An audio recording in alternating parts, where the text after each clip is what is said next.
Well, hello there, and welcome back to the Happy Healthy Hustle. I'm your coach, Dr. Christiana, and I'm so glad you're here today. Today, I'm actually inviting you behind the scenes of my TEDx talk. And if you haven't watched it yet, the talk is called How Small Steps Create Big Change. You will find the link in the show notes. And of course, I would love for you to go and watch it, hit the like button, leave a comment with your favorite takeaway, and share that talk with someone who might need that encouragement. What I want to share in today's episode of the podcast isn't just about the message of the TEDx talk, it's about the preparation that made it possible. TEDx isn't just one day on stage. It's months of rehearsing, refining, and also deciding on what shoes to wear. So the preparation goes much deeper than practicing your script. It's about how you set yourself up to show up fully. Most people actually assume that the success on the stage, it's about talent or memorization or maybe even charisma. The truth is, success often comes down to how well you reduce friction. In behavioral economics, this friction is called choice architecture. So the idea is really simple. When you design your environment, it changes how you behave. So think of how grocery stores place fruit at the eye level to nudge you towards healthier choices. Or when you're laying out your workout clothing, it makes you more likely to exercise in the morning. So I'm reducing that friction. The same is true for stage preparation. If I can remove distractions or friction, for instance, my clothing is wrinkled, my skin feels dry, I have tired eyes, my shoes are uncomfortable, then I can save my energy for what matters most, delivering my message. Every small step I took before the TEDx talk was about shaping an environment that made me feel ready. So let me walk through the little things that supported me. Yes, I had a rug in my home, and it looked just like the rug on the TEDx stage, and it became my practice stage. Every rehearsal happened on that rug, and by the time I stepped on the TEDx red dot, it felt familiar. That's a psychology concept we call embodied cognition.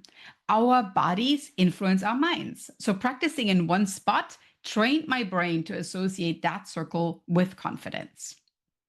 I used an eye mask in the morning to look awake after I practiced a lot, especially the morning of TEDx. The science here is super simple. When you believe you look rested, you actually carry yourself differently. It's a shift in self perception and it changes how you present. Of course, my mascara, right? Because the camera focuses on your face. I picked one that doesn't smudge in the lights. And that sounds maybe really small, but it just reduces one worry. So instead of thinking of how I looked, I was free to focus on connecting with my audience. And again, that's that choice architecture I talked about. In the evening, I always prepared my hair. So I used this revitalizing tonic. So it looked and felt the same every day, whether I was practicing or stepping on the stage.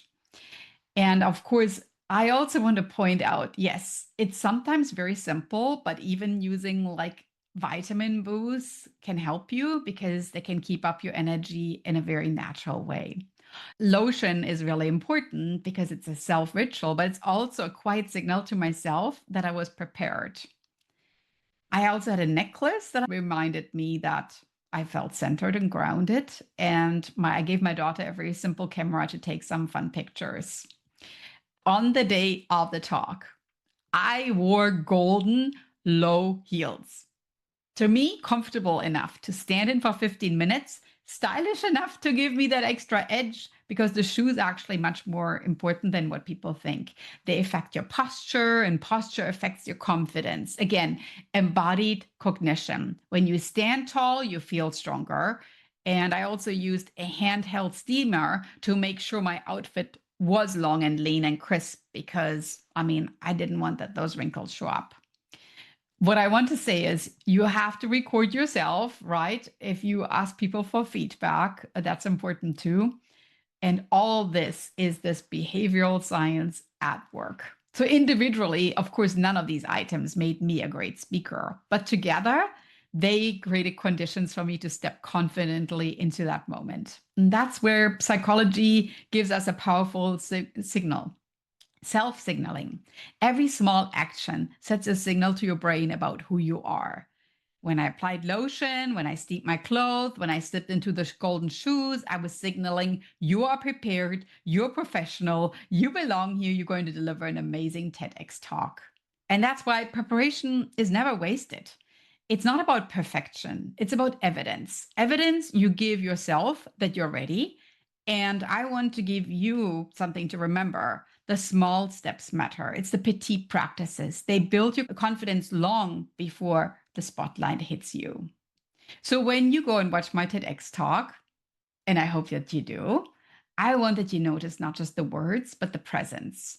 The presence was built with dozens of little choices, with months of prep. Each product, each ritual, each small step added up to that big moment. And here's my ask for you. After you watch the TEDx talk, please take a moment, like the video, leave a comment, share it with someone else. Because those small actions create ripple effects you can't always see. Your share might be the reason someone else takes their first small step, their first petite practice. Now, because you're here with me, you get a sneak peek at what's next. I have a new book coming out soon. It's called The Runway to the Right Dot. It's all about stepping into your voice.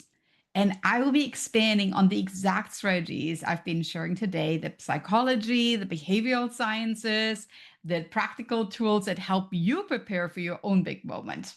So whether your stage is a keynote, a classroom, a podcast, mic, boardroom, or maybe even TEDx, the principles in my book are going to be the same. So if you are on my email list, you'll start seeing little teasers and tips delivered. It's just short, actionable insights you can use right away, and think of it as your ongoing stage prep delivered one step and one email at a time. So that's the story behind the rug, the eye mask, the shoes, and the necklace.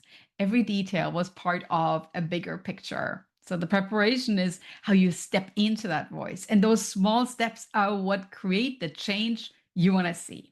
Go watch the talk, share it, like it, forward it, and then come back here where we'll keep building confidence and clarity together. I'm your coach, Dr. Christiane, and this was the Happy Healthy Hustle podcast. Keep practicing your petite practices. They add up, and I can't wait to see you in the next episode. Thank you so much for tuning in.